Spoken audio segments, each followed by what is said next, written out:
xưa nắng tràn đường phố nơi tôi ở từ thơ bé đã quen.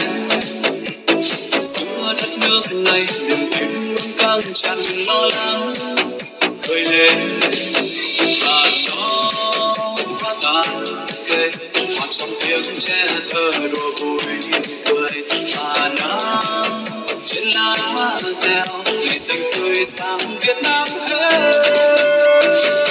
Từ nơi đồng xanh thắm lúa về nơi nhà cao xe sang phố hòa một niềm tin reo ca đều. Từ nơi đảo xa mây không sóng về nơi đồi cao bay mây trắng một vòng tay nối trong Việt Nam.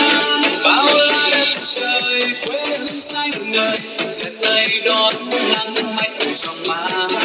Bao nhiêu con người chung tay xây đời niềm tin nơi một Việt Nam sáng tươi. Việt Nam ơi, Việt Nam ơi, tự hào hát mãi lên Việt Nam ơi, Việt Nam ơi, Việt Nam ơi, tự hào hát mãi lên Việt Nam ơi.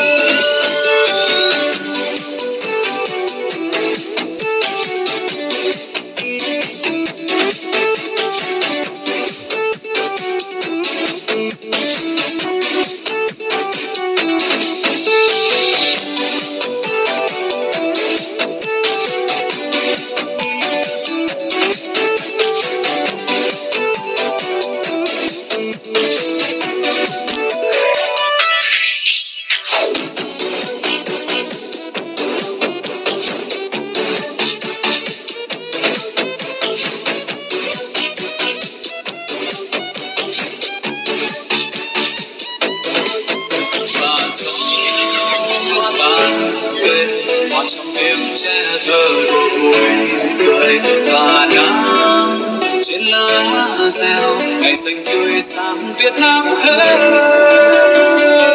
Từ nơi đồng xanh thắm hương lúa về nơi nhà cao xe sang phố hòa một niềm tin reo ca đều. Từ nơi đảo xa mây không sóng về nơi đồi cao bay mây trắng một vòng tay nối cho Việt Nam. Bao la đất trời quê hương xanh ngời sẽ tay đón nắng mạnh trong má. Bao nhiêu con người chung tay xây đời niềm tin nơi một Việt Nam sáng